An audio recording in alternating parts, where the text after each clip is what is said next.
पूरी एक तैयारी के साथ, एक प्रेपरेशन के साथ उसको कोर्ट में जाना चाहिए। और यही एक अच्छे वकील की खासियत है कि वो कोर्ट में पेश होने से पहले जो है वो अपना केस A to Z हर हवाले से, हर एंगल से तैयार करके जाएगा। बार और बेंच के ताल्लुक़ को कैसे बेहतर कर सकते हैं? उसमें ये कि इंशाल्लाह अल्लाह पाक हमें कामयाब करता है तो बार और बेंच का जो ताउन है वो मिसाली होगा। हमने कोई ये लड़ाई झगड़े वाली कोई बार बेंच नहीं बनानी। हमने पुरअमन तरीके से और एज़ पर लॉ जो है, कानून और कायदे के तरीके के साथ हमने जुडिशरी और वकला के साथ भाइयों के जो मसले मसाइल हैं वो, चूँकि पहले एक वकील बनता है, बाद में जाके एक जज बनता है, हमने ये भाई भाई का जो रिलेशन है इसको बरकरार रखना है इंशाल्लाह। ठीक है सर, आप बार के जनरल सेक्रेटरी के इलेक्शन लड़ रहे हैं, आपकी क्या सोच है, क्या विजन है? जब आप जनरल सेक्रेटरी बन जाएंगे तो वकला बरादरी के कौन से मसाइल हैं मिंचनाबाद में जो आप हल करेंगे? ये आपने बड़ा अच्छा सवाल किया।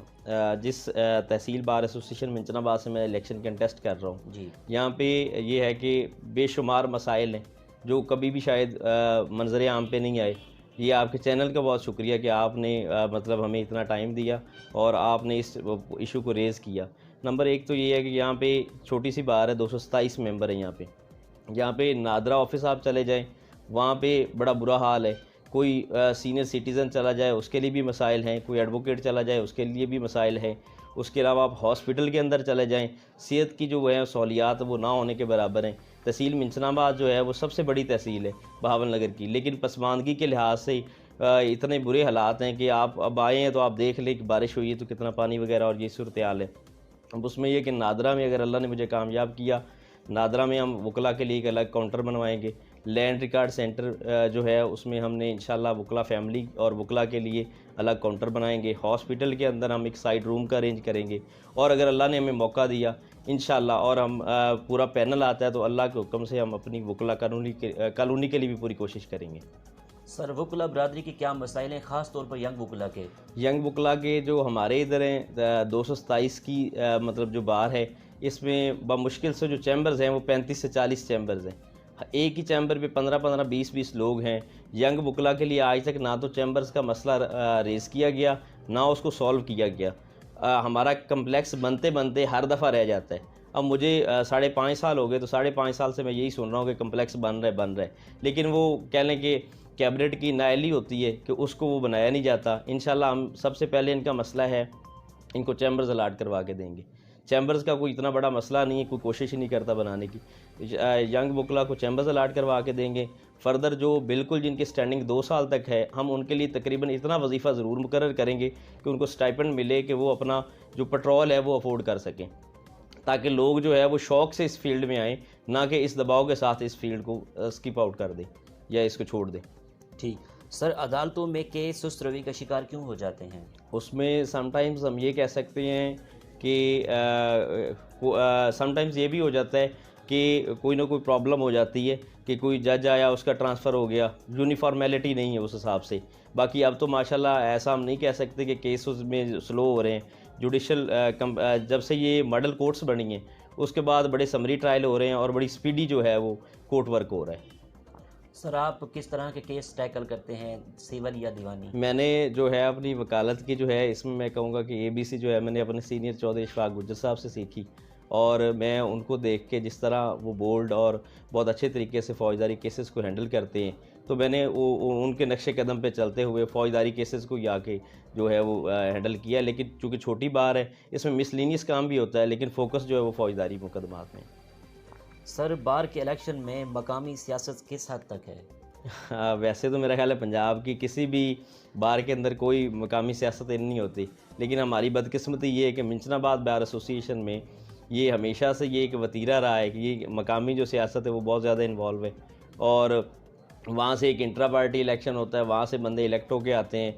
मैं और मेरा जो पूरा पैनल है अल्हम्दुलिल्लाह, मेरे साथ प्रेसिडेंट है पीर अहमद हसन चिश्ती साहब, और मैं अमजद अमीन जनरल सेक्रेटरी, और बाकी जितने हमारे साथ पैनल के अरकान हैं, हम एक इंडिपेंडेंट ग्रुप के साथ आए हैं, without any political influence, without any support of any political party, without any support of any politician and so called वडेरा। हम अपने एक वकला काज के लिए आए हैं। हम कहते हैं कि वकील का वोट वकील ही मांगे, वकील ही उसके दरवाजे पे जाए जी, ना कि किसी सियासतदान की कॉल पे या सियासतदान की आवाज़ पे वो बंदा वोट कास्ट करे। सर, आवाम के लिए अदालतें बुनियादी हकूक़ के हवाले से क्या अहम किरदार अदा कर रही हैं?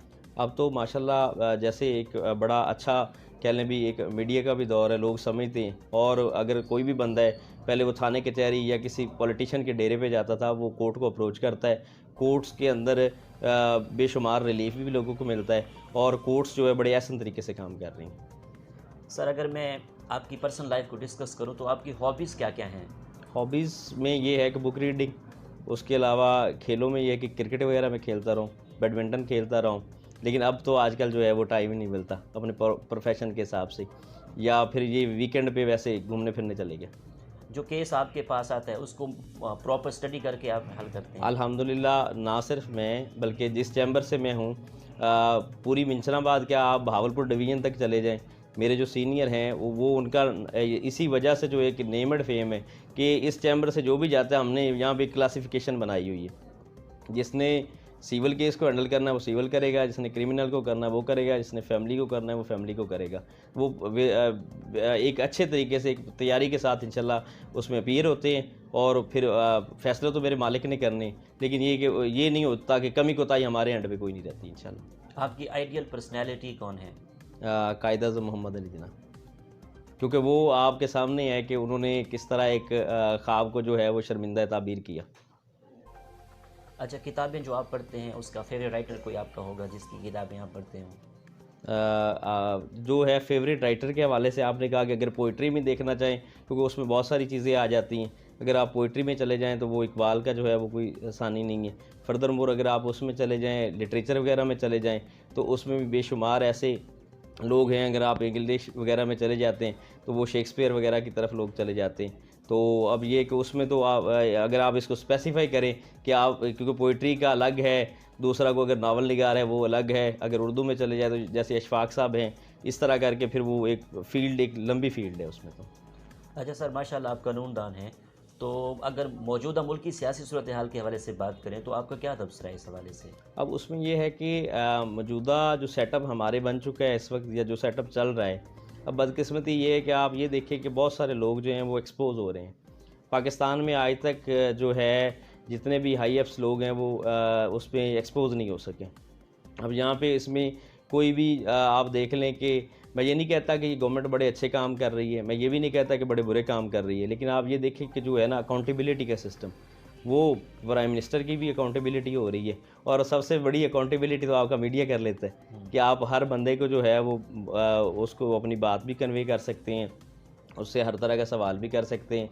अगर इसी गवर्नमेंट का कहा जाए कि ये कहते हैं कि पोलिटिसाइज़ करते हैं और पॉलिटिकल विक्टिमाइजेशन हो रही है, तो लेकिन उसमें ये जहांगीर तरीन साहब भी चले गए, बाकी भी हैं। तो अब ये कि गवर्नमेंट जो है वो स्टेप्स तो अच्छे ले रही है, लेकिन इट विल टेक टाइम। ये कोई ये नहीं हो जाना कि रात को ख्वाब देखा और सुबह शर्मिंदा ताबीर हो जाएगा। इस पर थोड़ा टाइम लगेगा। इनको मेरा ख्याल है कि ये काम करने देना चाहिए, और जब ये 5 साल पूरे कर लें तो फिर एहतसाब के लिए मीडिया भी है, आवाम भी है, और इलेक्शन आएंगे, इलेक्शन में देखा जाएगा जिसने किया होगा कुछ वो डिज़र्व करेगा, अदरवाइज़ नई पार्टी आ जाएगी, नई लोग आ जाएंगे। अच्छा सर, आप इलेक्शन लड़ रहे हैं, आखिर में यंग वकला बरदरी को, मिंशनाबाद के लोगों को आप क्या पैगाम देंगे? मैं तो अपने तमाम सीनियर्स, यंग और प्यारे भाइयों को, बहनों को यही पैगाम दूंगा कि डर और ख़ौफ जो है वो सिर्फ़ आपको अल्लाह ताला की ज़ात का होना चाहिए। आप अल्लाह पे तवक्ल करके कोई भी ज़िंदगी का काम स्टार्ट करें, अल्लाह पाक उसमें आसानियाँ पैदा करता है। आपको किसी से डरने की ज़रूरत नहीं है। अगर आप बतौर वकील अपनी प्रैक्टिस स्टार्ट करते हैं तो आपको फेड अप नहीं होना चाहिए। साल 2 साल की एफर्ट है, उसमें एक अच्छी अर्निंग भी हो जाती है। और अगर आजकल हालात इस तरह की, कोई भी केस 2-4 केस भी अगर यंग आदमी आके लेता है तो एक सरकारी मुलाजम जो है जिसकी फ़्रेश जॉब होती है उससे अच्छे पैसे वो कमा लेते। इज़्ज़त, ऑनर है, वक़ार है और एक डिग्निटी वाला प्रोफेशन है। तो मैं तो ये सजेस्ट करूँगा कि जो लोग पढ़ भी रहे हैं वो इस प्रोफेशन में आएँ, और ये जो है फेस ऑफ द सोसाइटी है, बल्कि क्रीम ऑफ द जो है ना पाकिस्तान जो है वो वकला क्रीम ऑफ द पाकिस्तान है। तो इनको ज़रूर आना चाहिए, एक लगन और जज्बे के साथ आना चाहिए, और अपनी मेहनत और एफर्ट के साथ अपने बलबूते पे आना चाहिए। मैं किसी के सहारे पे नहीं आया, अल्लाह पे तवक्ल करके आया हूँ और अल्लाह पे भरोसा करके इलेक्शन में आया हूँ। और इसी तरह बाकी दोस्त भी हिम्मत करें, कोई मुश्किल बात नहीं है। लोग यहाँ पे बड़ा डरते हैं, डराते हैं, लेकिन मैं कहता हूँ अल्लाह पे आप तवक्ल करें, आपको किसी से डरने की ज़रूरत नहीं है। थैंक यू वेरी मच, आपने हमें टाइम दिया, अल्लाह आपको कामयाब करे। बहुत मेहरबानी, आपका भी बहुत बहुत शुक्रिया वंस अगेन कि आप आए, आपने हमें टाइम दिया। Thank you so much. जी तो नाज़रीन, आपने आज की शख्सियत प्रोग्राम सुना। इसी के साथ अपने मेज़बान अहमद महमूद को इजाज़त दीजिए। अल्लाह हाफ़िज़, अल्लाह निगहबान, पाकिस्तान जिंदाबाद।